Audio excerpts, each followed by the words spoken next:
Well, welcome everyone. I am so glad that you're with us today. I'm going to start our class that we can learn together. My name again is Naomi Harm, and I'm joining you from beautiful Cave Creek, Arizona. I live about 40 miles north of Phoenix, and it's going to be about 106 degrees today again. So it's going to be a hot one, but we do have the beautiful dry heat, not all that humidity. I woke up to a glorious day again today. I slept in a little bit late. I got up at 5:30 a.m. and sun was shining, birds were singing. So I had my morning blessed with gratitude of having such wonderful weather that I can see and be so positive with. So I'd like to start with, if you would like access to today's presentation, it is here once again on this slide, and I've added it to the back channel chat today. So thank you so much for joining us. Now let's do an overall quick check. This is just a slide deck of a slide, but I'm going to add a new one for you. So I want you to think about this. Where is your stress level at with all of where you're at in your world right now? And I'm going to add in a new slide, and it will refresh your slide. That now what you'll be able to do is that you can hover over an area and you can drag and drop, whether it's a dot or whether it's a purple slide bar. Everybody's type of device shows up a little different.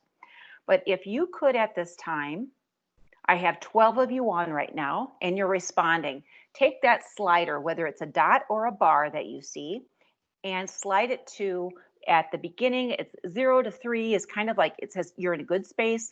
4 to 6, something's kind of bothering you, but you can still focus with us today. And on the other end of the spectrum, 8 to 10 is, well, I can't manage my emotions. There's a lot going on. I need to find a better balance. This helps me right away when I check in with my students that I work with or my teacher friends. I can really know where their mindset is.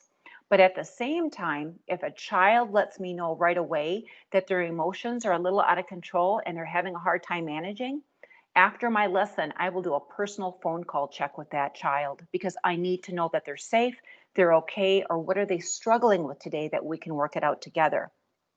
With Pear Deck, I can instantly show the responses. And by the responses that I currently see right now, I can see that 2/3 of you are in a really good place. Oh, that makes my heart sing for all of you. I have the other third that, you know what, you're doing okay, but you're feeling a little stressed. So my heart sings for you too, because you're finding balance, but you know that you need to do something about it. I don't have anybody currently at the other end of the spectrum yet, but you know, as the week goes on, sometimes that stress gets a little bit tiresome for us. So we'll see where we're at. Well, let's continue on. Where we're at right now, the big picture, we're going to be sharing best practices when it comes to Generation Z and Gen Alpha students. I introduced the research the other day when I was working with our high school section, but today we're going to be looking at our littles and even our students at that upper elementary level and going into middle school. We're going to be looking at best practices that I've personally utilized with teachers around the country for remote teaching and learning strategies that we know that are working. And I know they can help you when school starts again, whether you're full face-to-face or online as remote learning, or as it could be a possibility that you may have a blended opportunity that you do some face-to-face and then some online with those kiddos. And I'm going to make sure that you can truly collaborate because you need to be active in your learning. So by my modeling of what I'm doing, you can replicate this type of online learning with your students by giving them 3 or 4 slides of new content and then ensuring to allow for time to pause, reflect, and process that new information. And that's the biggest differentiator. And when it comes to brain-based research, we need to pause more often and have an opportunity for students to process that new content at their time and their speed. Because all of our children are learning, but some just need more processing time to make the learning stick. So let's talk about our remote teaching and learning at this time for the strategies that are working for you in your classroom of students. I want to hear from you because you have got this brilliant ideas that you're currently using, and I need to know from your intellect what is working and what's not working. So the first picture that I have here is kind of a screenshot, get you thinking about what you want to reflect in. Then I'm going to refresh this page so that you can respond. So what I'm asking you at this time is I want you to think about 1 or 2 remote teaching and learning strategies that are working well for you and your students. Then I want you to identify 1 or 2 remote learning areas that you personally would like to know more about to improve your teaching instruction, yet can really engage your kids on a whole nother level. So I'm instantly going to add a new prompt that's reflective just like this so that you can actually type on it instantly.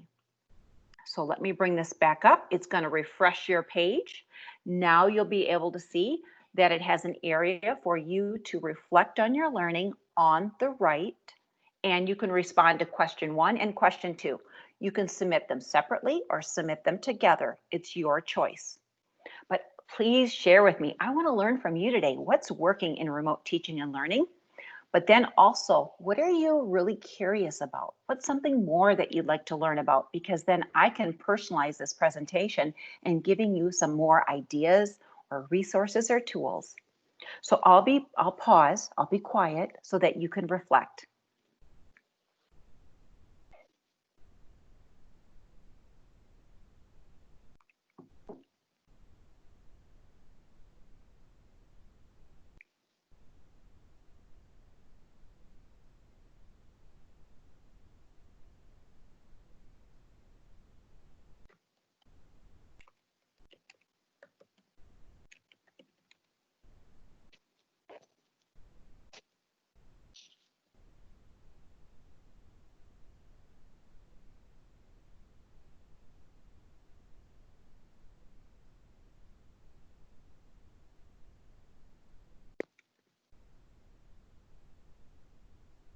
And those of you that have just entered the room, because we have already started this, I've shared in the back channel chat the master link of the slide deck. Plus, what we're doing today is we've integrated this with Pear Deck. So if you'd like to go to joinpd.com and then you enter the code PMJQJ, then you can get entered into the room. And I'll copy this again for you that if you want to get started, but it's called joinpd.com and then enter the PMJQJ. And as long as you're opening another tab, you'll gain access to the entirety of the presentation again, and then allowing you to get into that room. Okay. Let's show the responses. I have about, I'd say 4/5 of you that have actually responded. So let me just bring this up so that we can see what's going on here. As an educator, I can see my show responses at this time. When I show my responses, I can see instantly that what's working for many of you is either your Zoom chats, your Microsoft Team chats, or your actually Google Meet chats. Flipgrid, many of you have said, oh my goodness, wonderful. You said that's a quick, great gain for your students. Yep, for book recordings and things like that. Yes, time to establish a connection. Relationships are key and most important no matter what. So investing your students in making sure that their social emotional learning awareness is addressed and that you can help those students conquer any of their challenges that they have. And some of you said, I didn't know about Pear Deck, but you want to learn more. Excellent. Yes, read alouds during meetings and discussions. Do you know what? Our children are still craving for that. So please keep reading aloud. They love a good story. Absolutely. Some of you are looking for more tools of engagement, and we're going to give you some of those today. Some of you are using Pear Deck and Seesaws with your students very effectively, and you said that's working really well. That's good to know. Some of you are saying, how do you meet the needs of all students during one lesson? And there's truly different ways to differentiate. And I can't reiterate enough that even in your lessons, providing choice, even if it's just 2 or 3 different ways that you can provide choice, because that can differentiate it and help kids springboard from the content that you're presenting, and then springboarding in another area that they truly feel invested. Right, and those can be asynchronous or synchronous, meaning I could do unplugged activities at home or meet up with those kiddos online through verbal chats or video chats. I'm going to mention Boxer chats and Marco Polo chats after a bit too of how you can connect with your kids. Other responses that some of you have said, Zoom breakout rooms or Google Meet or actually MS Team Meet breakout rooms are very good for small and direct group instruction. That's right. That's great. Some of you have had great success. Again, you said Flipgrid, Seesaw for the littles. I can't applaud Seesaw enough. They've done a really nice job for our pre-K through second grade students. Absolutely. Able to answer questions in real time using Teams, some of you have responded to. Checking in with the kids, absolutely. Positive encouragement. And remember, words matter. Words matter so much so that students know that we're actively listening to understand their concerns, their needs, and their celebrations. So finding choice words, absolutely. Well, thanks for all the responses. My goodness, there's so many here. I'm going to hide those responses at this time, and I'm going to continue on. And as we continue on, let's talk a little bit about the research, because some of you are working with the real littles. We're talking toddlers and pre-K, and some of you are working with the first, second, third, fourth, and fifth grade kiddos. So as we continue on, I wanted to give a little bit about Generation Z students. Generation Z are our upper elementary kids with middle school and high school or secondary students and entering the workforce.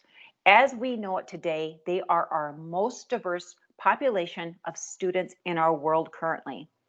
They trust their peers and receive advice from their peers more than they even sometimes ask us as an adult or an expert. So sometimes, as we know, kids are misguided by their peers. That's why we have to eavesdrop in on those creative conversations with our students to make sure that we redirect and guide appropriately so they get the accurate information. But these kids are so driven to help our world for good. When you look at the pandemic right now, this is what I find so amazing. They have this entrepreneurial spirit that they really want to help during this pandemic. They're making PPE gear, whether it's masks, whether it's shields, whether it's creating, streamlining the way that we interact with people right now. And I find it amazing that they want to be a solutionist to help solve for our world problems, because these kids never want to go through a pandemic again.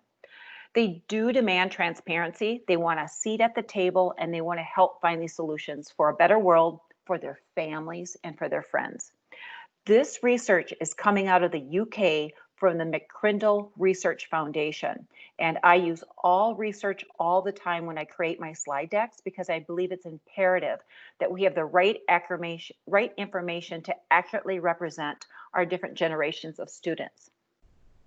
Now, here's some other information. This is coming from the Future of Work in America report. And some of you may have heard this already, but do you realize by the year 2030, in just 10 years, that 40% of the jobs that currently exist will be obsolete? That means they're going to be automated in some fashion, taken over by computer science algorithms, some form of robotics or chat bots of current jobs that are taking place. So that's a little unnerving maybe. And our kiddos that are our millennials and Generation Z students right now, those are our kids and young adults that are ages 18 to 34. Their jobs currently in 10 years also will be automated. So think about that. Everything that they've learned already in their K through 12 educational journey, gone off to a 2-year degree or a 4-year degree college, is going to be changing and shifting. So how do they adapt? How do they accommodate to this change? And how can they ensure that they can be employed? Are the questions we need to ask. And what's really interesting, that even in 5 years from now, by 2025, the interface of what work looks like in our world is only going to be 48% human facing, and 52% is going to be now run by machine algorithm-based workforces. That's a little bit unnerving too, meaning that machines could take over what we can do.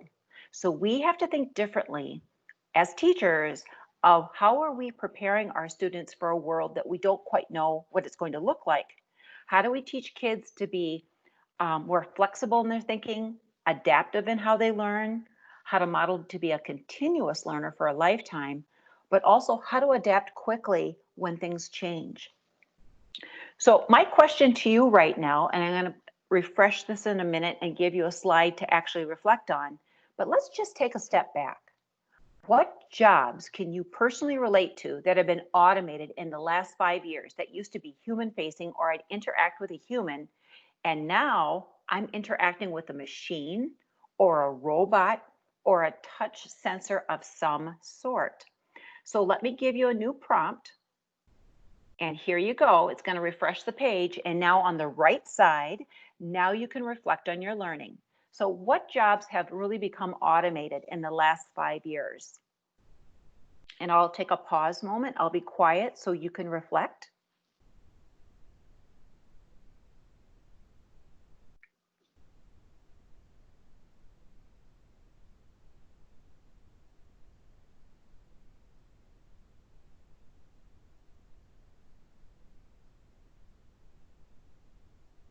And once again, those of you that have just joined us, I see there's been a few more teacher friends that have joined us. You can go to joinpd.com and then enter the 5-character code up in the corner, which is PMJQJ. And that will get you to open up a new tab to get to our learning that's taking place currently.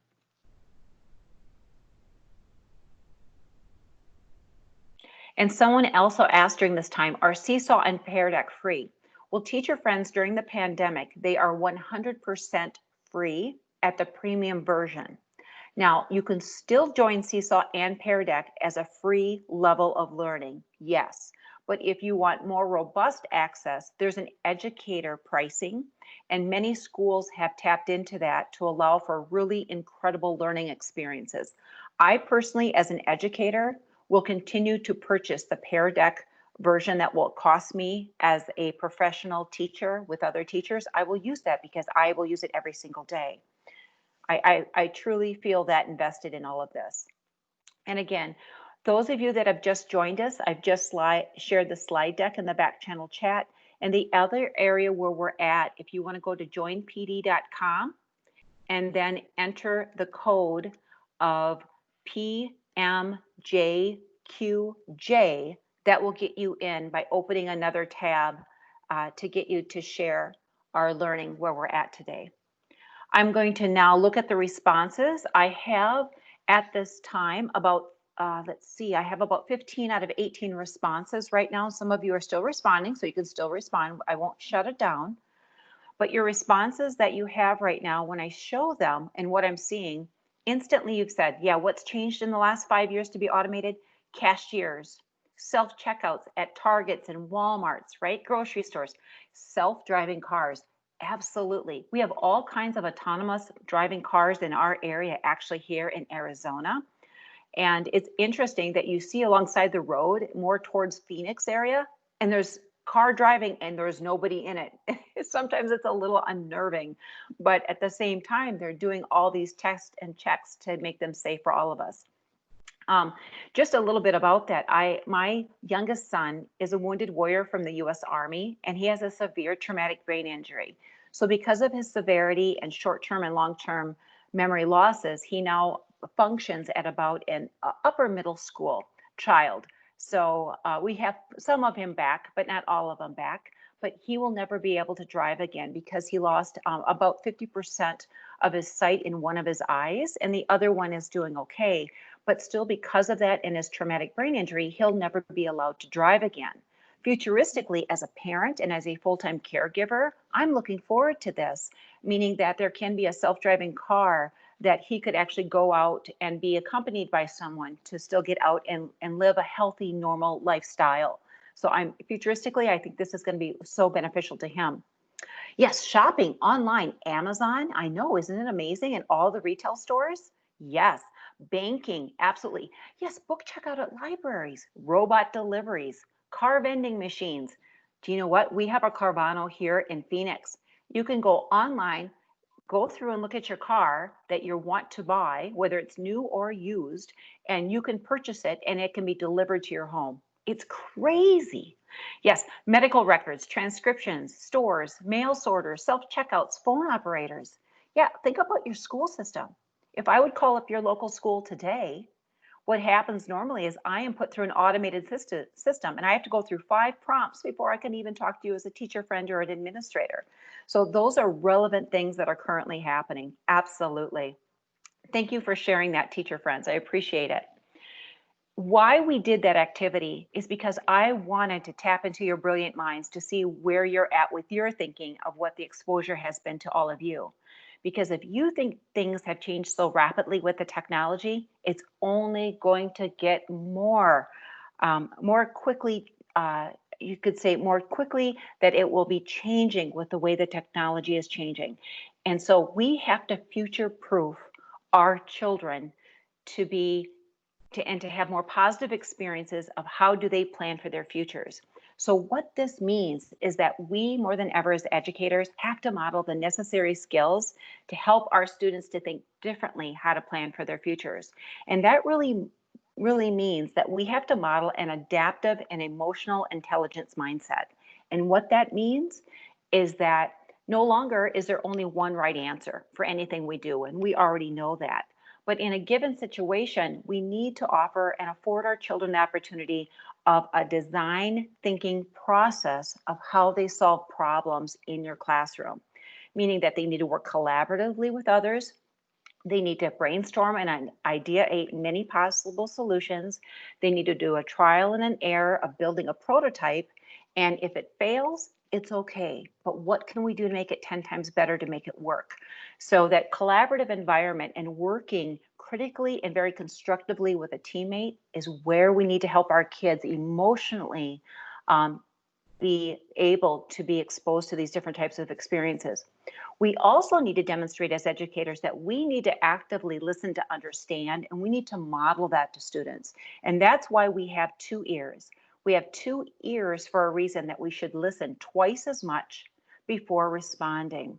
And sometimes we as teachers jump into the conversation too quickly, and we don't allow enough processing time and think time for our children. And that's why thinking critically is important, to give more time to process and then apply that knowledge.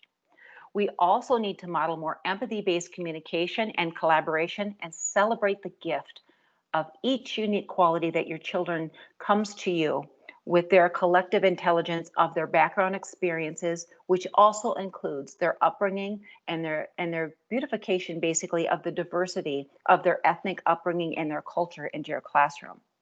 All of us have a different experience, and that experiences are going to help us future proof our society, to help us never have to go through a pandemic, hopefully again in our lifetimes. And that also means that we must learn on a continuum as a lifelong learner. No longer will I go to school, become a teacher, and be in that job for 30 years. It means that I'm going to have many jobs, and every 3 to 5 years, even though I could have an educator role, I will be earning micro credentials in which I'm improving my craft of delivery of instructional approaches, earning a certification in which that I'm very passionate about, and then at the same time applying that to a new facet of education to engage and extend learning for my kids. So this future proofing focus is coming from the World Economic Forum, from the research of where we're at today. The other things, you already know this, and we have to promote this the best that we can. But how does Generation Z learn best? Well, these kids right now are upper elementary through high school. These kids learn best through small, snackable, bite-sized chunks of information. That also means we need to provide for them learning experiences of choice and sensory learning modalities. No longer can I just sit and lecture at these kiddos. We need to allow for the kids to be self-directed in their learning, meaning that the opportunity could be a flipped classroom opportunity, that they first might be watching something that I did a pre-recording of 3 minutes or less. Then they can pause even during that video clip, and then they demonstrate and apply what they know. And then they create a product from it to demonstrate their understanding. And from that demonstration and applying to create, that's when the goodness happens, because kids will ask more questions. They'll want to lead and showcase others their discoveries. And then you'll have more really in-depth conversations with discussions with your children. But the whole big piece of information now is even our deliverables of lessons and activities. New information that we introduce should be anywhere from 3, 5 to 7 minutes based on the amount or the age of your children that you're working with. Then there should be that processing up to 4 minutes after that. The kids can either reflect, make, do, or tinker to understand, to allow them to ask more questions at the same time, and have deeper conversations, and then demonstrate and apply their understanding. Less is more here. It truly is. And that will help your kids dive deeper into the content and appreciate the learning to a whole nother level. Some other things to think about, and this is going to complement Generation Alpha that I'll get into next, but kids still love working in collaborative groups. Some do, not all children. Some students really want to have that individual time, and we need to build in individual time to allow kids to process and reflect. But what's most imperative, we must include choice of personalized learning pathways and build those relationships with our students that we know what they like. We understand how they learn. We understand that they may want to learn in a different type of learning modality with many different types of sensories, meaning I can watch something, I can apply and touch, and then I can reflect on that or build a digital product from it. And we need to figure out what makes our kids tick.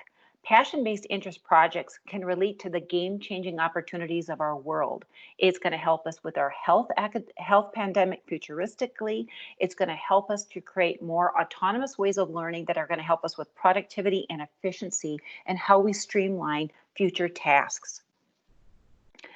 The other thing that you've already figured out, but Generation Z and Generation Alpha, this is how they're alike. All of these groups of children that are our littles all the way up through our fourth grade through 12th grade students and into college, they are designers and they are makers and they love challenges, whether it's a challenge they complete by themselves or whether it's a challenge that they do as a team of students between each other.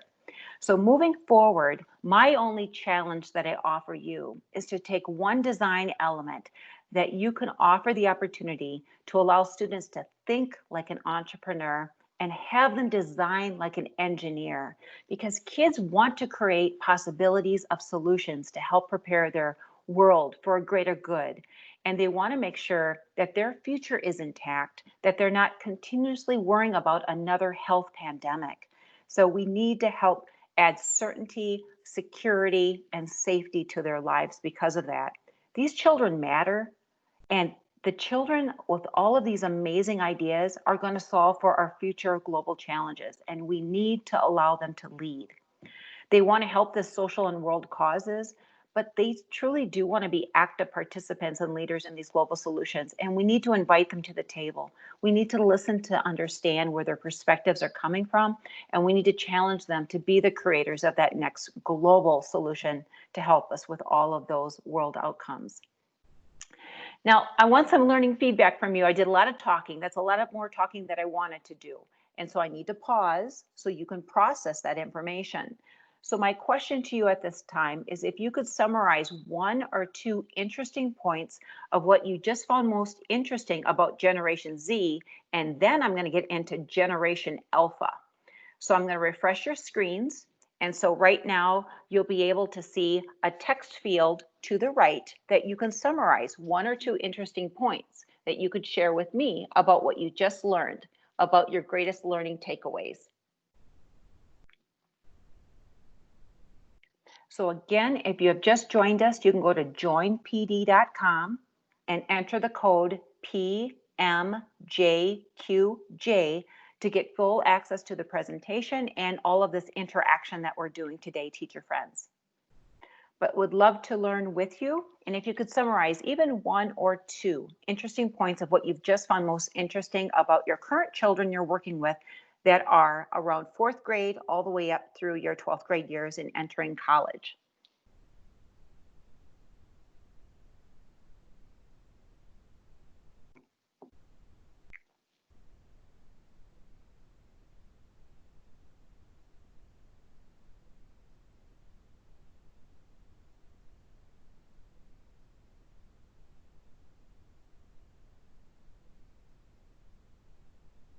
I have about 2/3 of you that have responded so far. That's a good amount, but I want you to keep responding. I'll leave that response system open. And I'm going to click on my button that I see on my end where I can show the responses and I can see them as a teacher. And yeah, a lot of you have said, wow, the job stats are fascinating, but a bit scary. I am 100% in agreement with you. And I can see you're still typing, so go ahead. I don't want to stop your creative thought process there. Yes, and the problem solving and critical thinking are vital. to having kids be engaged in their learning, but help solve our world's greater problems moving forward. So we have to offer more opportunities for that.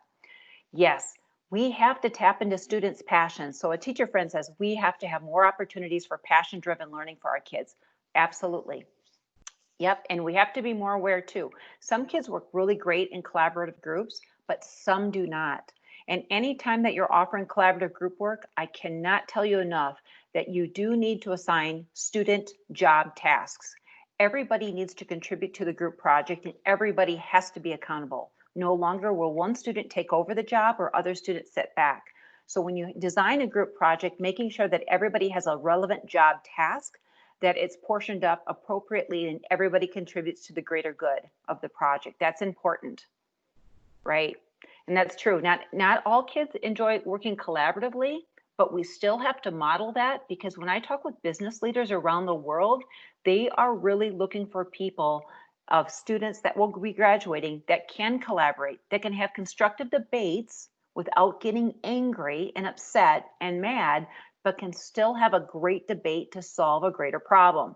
You know, it gets a little, we call it muddy sometimes when you have those conversations like that, but it helps us work out through those problems and it helps us persevere, but also understand and appreciate different perspectives.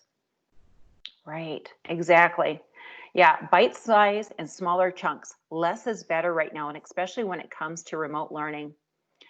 Yeah.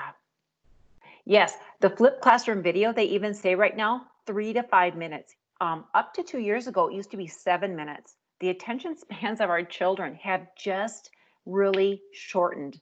I've even seen that as an educator. My attention span at times has really shortened. But we do need to be modeling ways to help kids retain attention and what's appropriate attention spans and when we should be actively listening and putting that tech device away and when we should be responding and reflecting. But sometimes 3 minutes or less.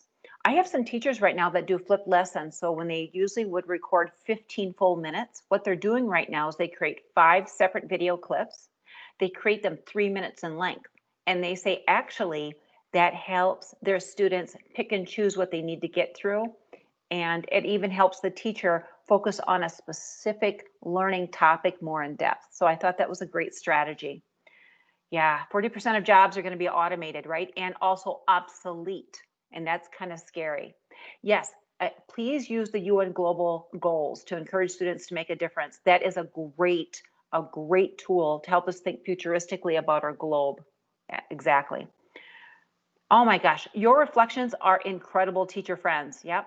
Thank you so much for sharing. So I'm going to pull this back a minute. We're going to continue on. And here's a few more things. Let's dive into the little. Some of you told me you are working with toddlers to pre-K. Some of you said, Naomi, I'm working with first, second, and third grade kiddos. And some of you had fourth and fifth grade kiddos. Or you're an administrator that is supporting an elementary environment. But these are the kids that are just rock stars, and they are changing the world as we know it, because many of them are known as YouTubers already. And this is what's very interesting.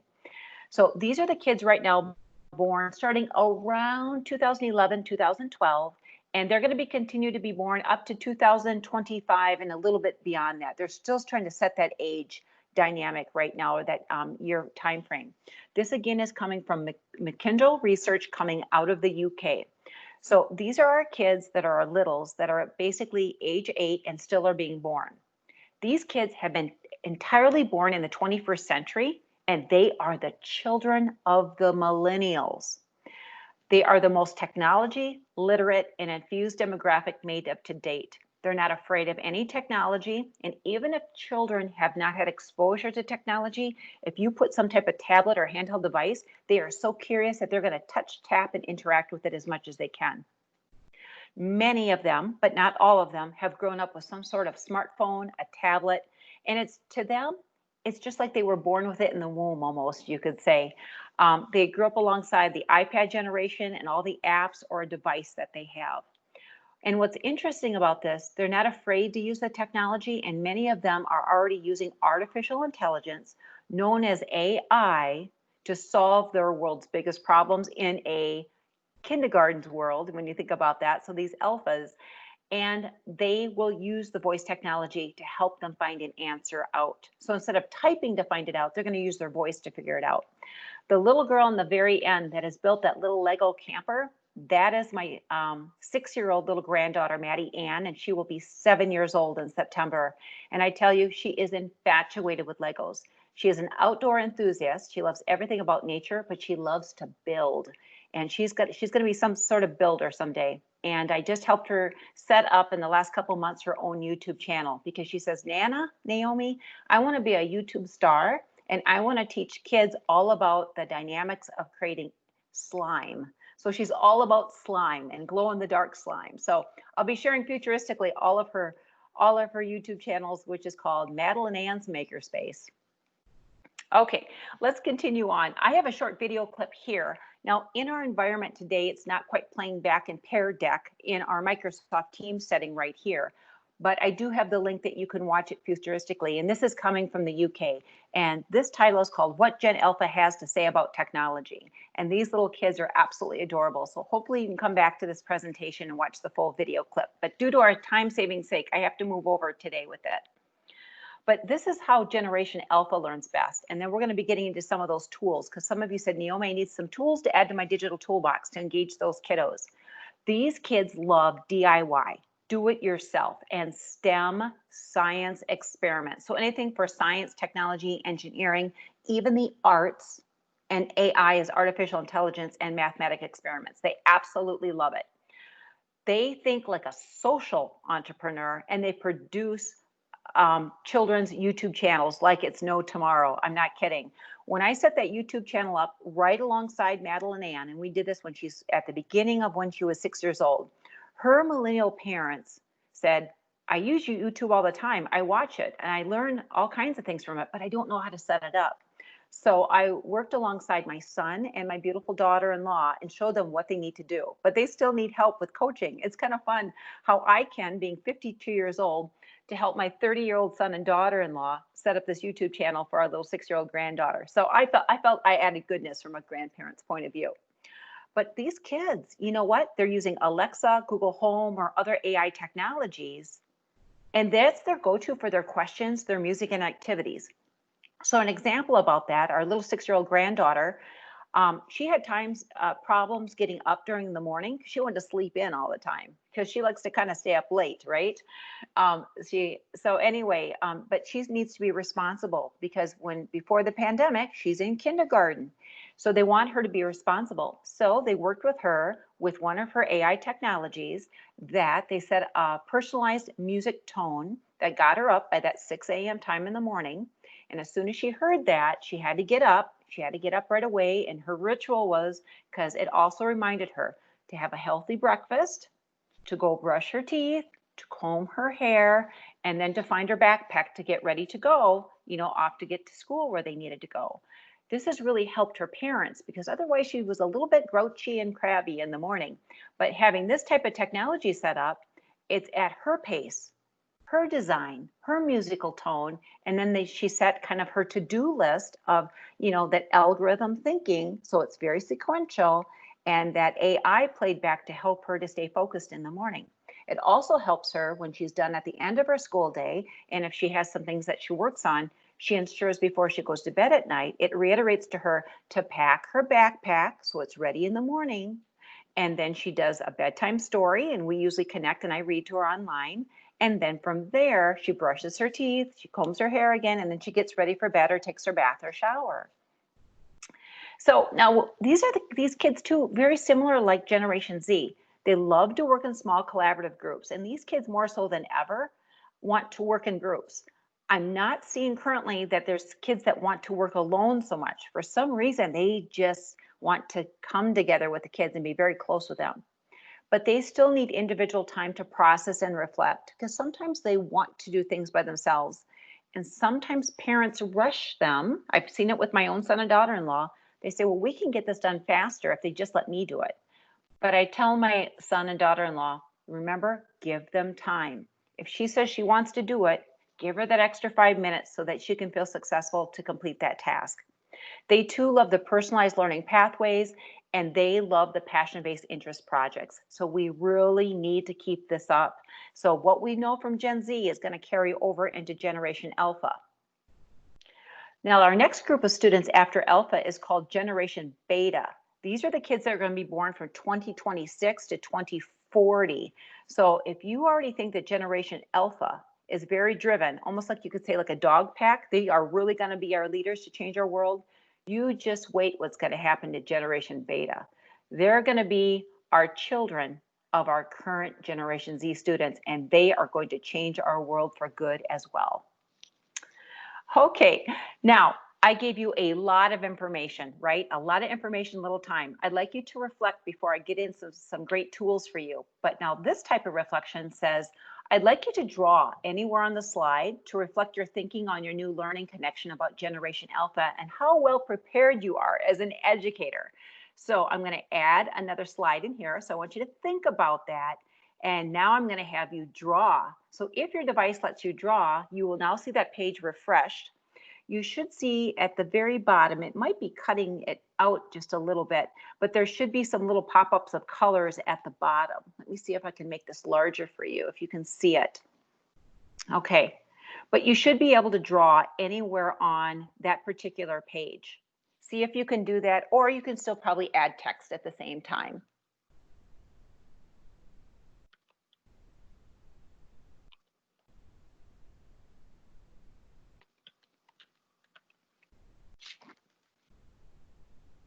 Okay, and I'll show the responses in just a little bit.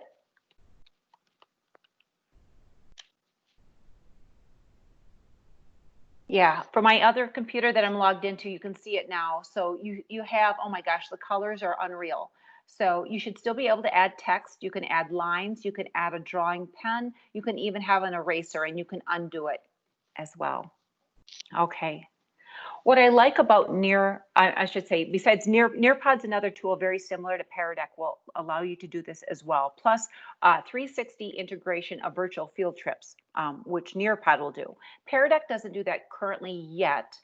But what I like about the draw tool is that you are tapping into a different sensory modality for these children, especially Generation Alpha and Gen Z kids. So instead, if they have to type all the time, we could draw, we can reflect, we can get some different types of responses. So I have about half of you in here right now that have done some drawing or still are drawing. And if I show the response, I'm seeing some of you have put, I need to know more about YouTube and how to use it safely with students. Absolutely. There is YouTube for schools that you can have set up that can be very safe for kids, and how that's set up to meet COPA and FERPA requirements, keeping kids safe, especially under that age of that 12 and 13-year-olds. Absolutely. There are so many YouTube kid channels. I'm going to show you that in just a minute. Now, when I'm looking at your playbacks right now, ooh, some of you said, I'm ready for a challenge, Naomi. Oh, I love the colors that you have coming in. You're drawing a beautiful sunshine, and I love your color tone of your ethnic origin too, because some of you, as I have got more of a cream colored skin, some of you have a beautiful tan, some of you have beautiful black skin. Oh, I love the color tones. This is great. So others that are coming in, yep, you're AI ready. Awesome. I see you're drawing a tech picture. Some of you are still drawing. Some of you say, hey, let's go. Let's continue on. You're ready for this. Some of you say, you know what, Naomi, I'm a little bit intimidated, right? But guess what? That's when we need to involve the kids. Kids should be co-creators alongside of us as teachers. And you know what?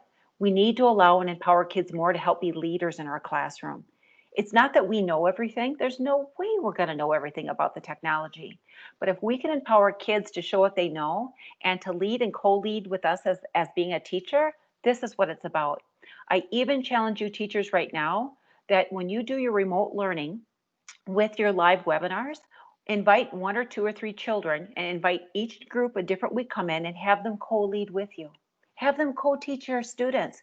You are going to build a stronger community of collaborative and communicative students in your classroom by doing so. Some of you said, I'm ready, Naomi. I'm ready for this challenge. You've got different classrooms set up. This is great. You're equipped and empowered, and you're excited to try new things. What I love about Pear Deck as well, because when I'm done with this, it will collate all of these answers for me. And if I would have had you sign in with your credentials, whether it would be a certain type of email, I exactly know which child created what and I can have personalized conversations from your reflections. That's what's so beautiful about this. Okay, thank you, teacher friends. We're going to move on just to our time constraints, but I appreciate your feedback of where we're at. Now let's look at some engaging remote learning strategies to add your digital toolbox for these kids. So activity one I have, first and foremost, besides anything else that you take away from this presentation today, choose one idea, resource, or tool and use it really well. Keep it simple. The more that you build your lifelong learning confidence with these tools, the more you'll be in tune to try something next week as new to add. It's not about adding everything at one time. Keep it simple. The kids want it simple too, because they feel overwhelmed with all of this information. Now, one of my favorite tools by far, oh my gosh, this is one that I say is better than chocolate. I have this list of my better than chocolate best.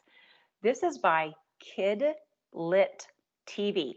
So on this slide, you're going to see that I have a link down below, but the Kidlit TV, kidlit.tv, is an online resource that offer read aloud for children. There's a section for pre-K and younger kiddos and toddlers. There is an elementary section, a middle school, and then high school or our secondary children, from primary to secondary.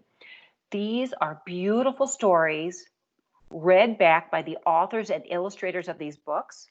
Plus, they do a pause moment, a processing moment, and allow kids to really relate and empathize with the characters in the story. And many of these books will complement your thematic units of study that you're already teaching in your classroom. This can be a beautiful extension and choice activity, and really have your kids taking off with being better readers, better writers, better makers and creators of relationships with their classroom, of classmates, and also creating a final product. So I absolutely love these tools. So, let me go back 1 minute. This book is called What Would You Wish For?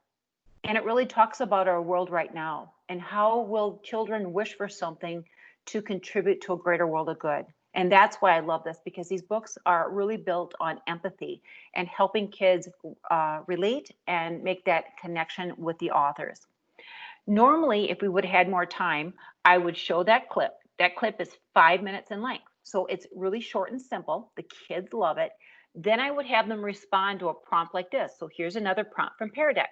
What message do you think the author is trying to convey and why? So again, it's more than just a yes and no answer. Kids have got to really think, process, and summarize what they just heard and what they saw. And that's what I love about these responses. And you can customize these responses according to the activity that you just did prior to this. Here's another example. I could have given them this slide. Illustrate your thinking of what you would wish for. So getting the kids to personalize that learning. Here's another way. Story map. I want to see how actively they were listening to that story. They could identify the setting, empathize with the main characters, identify the problem, summarize the main events, and then come up with a possible resolution. So again, this is really higher order of thinking, helping kids process what they just heard. It's also checking for information fluency and their comprehension. Here's one more layer that you could add. I love this when students can empathize with the characters and they provide for me their perspective. You know, what was the main point of view from character number 1?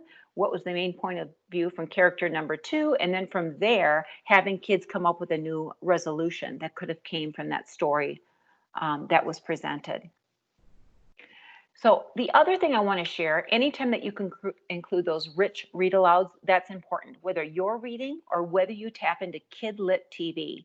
I mean, it's just a great way to get kids to make connections with the world around them and critical and important stories that really reflect learning for the littles and also our elementary students.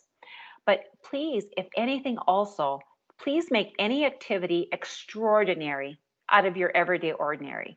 If you've got an activity that you just love, then kick it up a notch. I want you to take it up one more level, because if you know what's working, then use that activity and just think, what type of spin could you put on it to get kids more engaged, to be more reflective in their responses, to create a dynamic learning experience from it, whether it be a product or a project. So here's something to think about. I love this activity. I've actually been part of many global collaboration projects and I absolutely love them. And when the kids can relate to students around the globe, it makes it even better. But if you start locally, this is one way that I've used Bitmoji choice boards. I've created scavenger hunts out of Bitmojis and even challenge cards. But this one that I have linked here, this is called the Flat Teacher Adventure. So the actual teacher, this could be you, teacher friends, and you can create a Bitmoji of yourself and you can print it off, you can laminate it, do whatever you want, and you could send it physically through snail mail with a choice board activity to your students. And now they have a differentiated learning that personalizes it to them in their home environment. When I normally make choice boards, I usually have it around a theme, and the theme includes anything from our science, social studies, literature, can include global and foreign language, mathematics, engineering, and so on. But every activity is meaningful, and it's interesting how students can relate to it very personally. But then they receive, if it'd be a cutout like of Mrs. Harm, they're going to think, oh, Mrs. Harm's going on these adventures with me. I have kids take pictures, they write letters back to me, and then with that, we share it through the avenue if we're using Seesaw, or if we're using Google Classroom, or even if we're using Microsoft Teams. It's a win-win, and the kids love these adventures.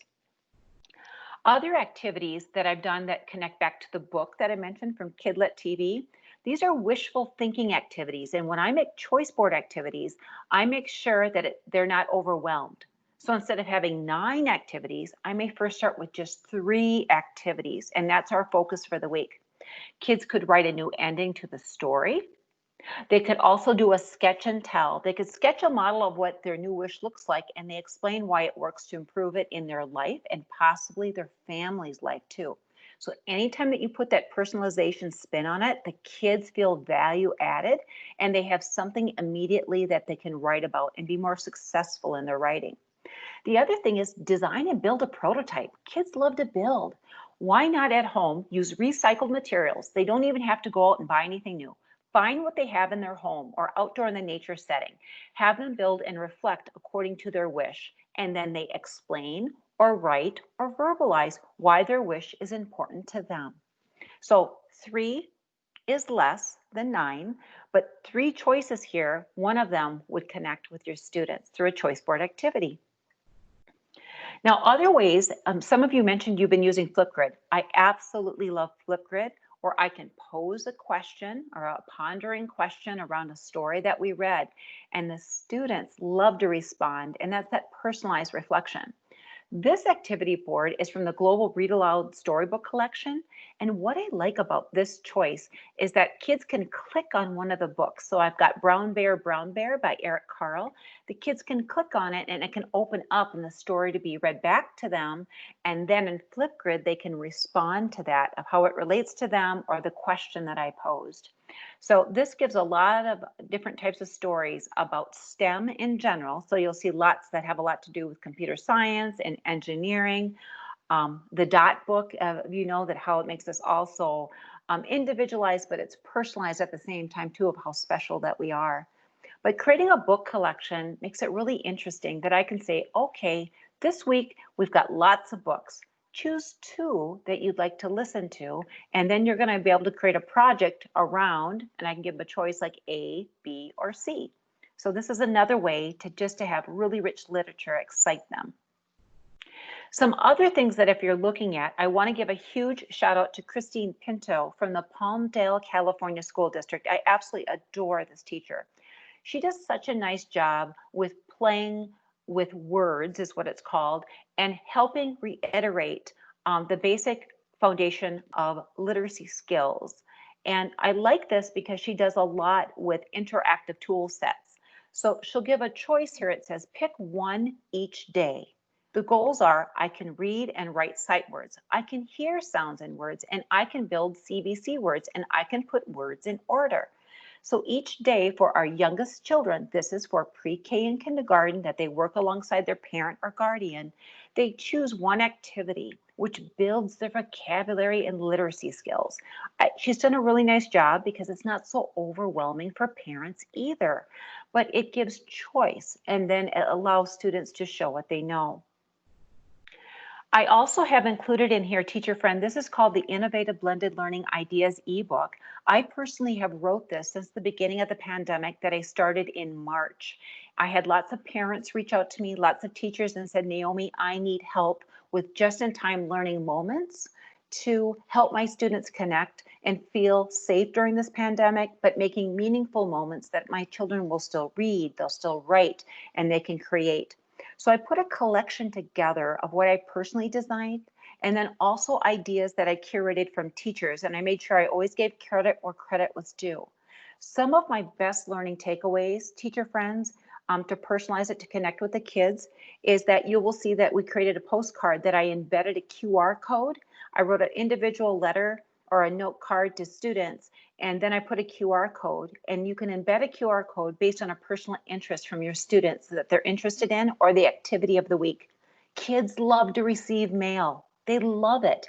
And what a better way that if they can interact with. So they use their parents' device to hover over the QR code, and it played back an audio message from me, or it played back a video clip of giving them a new idea of what they could do, or it showcased a Kidlet TV video clip that they could watch and respond to.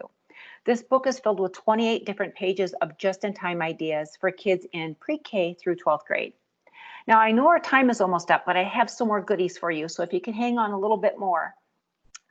Activity 2 with math ideas. I've got a collection from a great teacher friend that she's created these wonderful math choice boards for grades K through 2. So you can see you've got a section there that each day you can create an activity. I've got a board for 3 through 5, lots of activities aligned to Common Core and math standards. And then to complement those math 2 boards, I also included a Game-a-thon design challenge. Now this Game-a-thon design challenge online activity ended June 30th, but you can still replicate this. Kids love to build and create, and what a better way for kids to create their own games around a concept, or maybe it's been a short story or a big book, or maybe it's a trade book that you've been reading to your 3rd through 5th graders. This is a great way for kids to really demonstrate their understanding of a complex subject. And it's great that kids can create their own game because you're infusing literature, you're including math skills, you're including computational thinking because of the sequencing and the logic that actually ties into a beautiful algorithm, because it's a purpose of when we start, we go to the middle, and then when we go to the end for our kids. So if you haven't tapped into any of these resources, what a beautiful idea to get kids to create their games together. Some other things I'd like to share, and if you can hang on just a little bit longer, here are some science ideas for you. So instead of students always having to sit in front of a screen, there's so much you can do just with ideas for creating and making. The science activities I'm including, have your kids get outside and enjoy nature in a safe social distancing manner. This is where you could do outdoor scavenger hunts. I've included the link for the 4 outdoor science activities here, but I also want to give a shout out to Vivify. If you haven't tapped into this resource, they've got a calendar of active STEM activities for each and every month, and they're truly differentiated based on the Lexile reading level of your child where they're at. You can do it as a parent guardian activity or do it as an online activity if you're coaching students in that manner too. So just some really great ways to tap into that. These are some other slides that are coming from Pear Deck of how easy it is that you can get kids involved with science and STEM activities. It says which of these doesn't belong, and really having conversations. You know, is it that they all start with the letter B, or is it something to do with outdoor nature, or what doesn't belong? And then having that conversation to actually help your students with divergent thinking of what happens. Other parts, if you've got an actual ladybug and doing a science experiment, but then having students do the diagram and labeling that you can instantly check for understanding. Here's another way that you can look at it with, instead of a real life ladybug, that you're using a topographical diagram in which that they can label the bug anatomy. Some other things to keep in mind. Remember, it doesn't always have to be us presenting. Students love learning from other experts in the field, actually, that have a very interesting scientific job. So tap into Skype in the Classroom, which will relate to all kinds of great activities for science, social studies, global relationships, math, literature, you name it, it's out there, and they're all free. So I hope you can tap into that. Some other things I did include are some really basic, easy science experiments. If you haven't tapped into this, this is 50 easy science experiments for your kids. And then I also have some life skills, and we should make it extremely relevant for your kids. Just helping finding your students find new ways to listen to each other. So again, I included my book that I have here, and I do Marco Polo and Voxer walkie-talkie apps. What I do is Voxer is a walkie-talkie app that you can use with your older students, that you can keep up book studies or you can do a book read. And it's great that kids use it just like a walkie-talkie. Marco Polo works like a walkie-talkie, but you can pre-record a small video clip. Kids can watch it in real time or watch it after the fact. I record my own Marco Polos and you can record up to 5 minutes at a time. I record 3 minutes or less, and I read a story each night to my granddaughter. And then the next night she watches that before she goes to bed because we're on a 2-hour time difference. So because of that, she can still see me reading the book to her, and then she can watch that time and time again. Lastly, I'd like to introduce, if you haven't done already, Bitmoji classrooms are a huge hit for teachers because it's re-energized what they create and make. But at the same time, what's beautiful about this, kids get a look and feel inside that classroom of feeling the normalcy. They see the classroom, it's like, yeah, that's right, that kind of looks like my classroom. I remember that. But I especially love it for the littles because even in the very bottom right corner, this is a teacher that has an elementary classroom. He also has a speech pathologist and a paraprofessional that helps our students with differing abilities. Students want to make those relationships with their teachers and co-teachers that they've had to connect. All of the Bitmojis are interactive with activities that are built in. So it's a great way to give kids choice, and you're learning about the big topic for the week, but you're giving them choice to interact with your Bitmoji board. So I can't thank you enough, and thanks for hanging in there, everybody. I just wanted to share with you lots of ideas that I personally have designed myself, but worked with teachers globally that I know that's working for remote learning. I have everything here for you for the presentation today. It's at tinyurl.com. Elementary Remote Learning is the link to get to that, and I can put it back in the back channel chat, which will give you the entire links of all of today's presentations. I do have 2 more slides that I always include. I did a large initiative for Intel Education for their philanthropic foundation with a team of brilliant women educators from the US. And we put together remote learning resources for parents and teachers. So lots of ideas. So if you think I gave you a lot here, I've got a lot right here for you to take as well. And then if you haven't tapped into the open educational resource movement, you've got to tap into Wide Open Schools. This has everything to do with choice, brain breaks, and movement for our children. So lots of choice ideas that you can build into choice boards, and especially identifying strategies for our special education population or our students with differing abilities. I have 2 supportive movies here, are little video clips that if you want to learn more about how the coronavirus is impacting our kids of Gen Z and Alpha, these are 2 done by national news stations that are unbiased, that will give you the perspective and learning from students. And I do have one more from the McCrindle Foundation of Meet Generation Alpha, the next generation, and how to prepare for these kids. Okay, so what I'm going to do at this time, teacher friends, I'm going to escape out of what I'm showcasing at this time. All right, and then what we'll do from there, close that out, and I will come back over to you where we left off. Here we go. Thank you very much. And I will stop sharing at this time so that I can come back to you. So here I am. Thanks for hanging in there, everybody. I know I gave you a lot. I want to make the learning better than chocolate, that you've got all kinds of ideas to take from. But if any of you have a question at this time, I'd love to have a deeper conversation with you of how I can help you or what can we do together.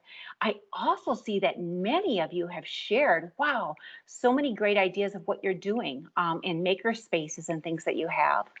Okay, wonderful. And I'll put the master link in here again so that you do have it. Okay. Yes, my Twitter and my blog. You can follow me at Naomi Harm is my Twitter name.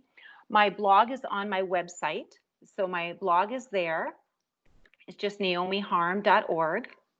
And you can get to my blog. I've got many podcasts that are out there. I've got radio shows that I do too. Help yourself. And I've got a lot more resources online that you can download that are all free as well. I truly believe that together we are better. There's no way that we can know everything as a teacher. But if we can share out our best practices that we know that we've learned from working with our students, working with teacher friends, we're going to help each other get through this pandemic. And we are going to be stronger knowing that we've got a huge group of wonderful teachers that we can entrust in to help build ourselves up during this time. I truly do. That is my value add to give back to all of you. And I'm all about sharing. Seriously, that's why I give all of my things away. You should be able to learn from that and what I've learned from too. Things haven't always helped me at times, meaning that something hasn't worked, I mean, and I've had to learn from that, and that's good. And so I want to share with you what has worked. Okay, wonderful. You're welcome, everyone. Absolutely. If you need any other resources, please reach out at any given time. Glad to help you where I can. Okay. Thanks for hanging in there. I know we went way over our time limit today, but I want to give you the world. Okay.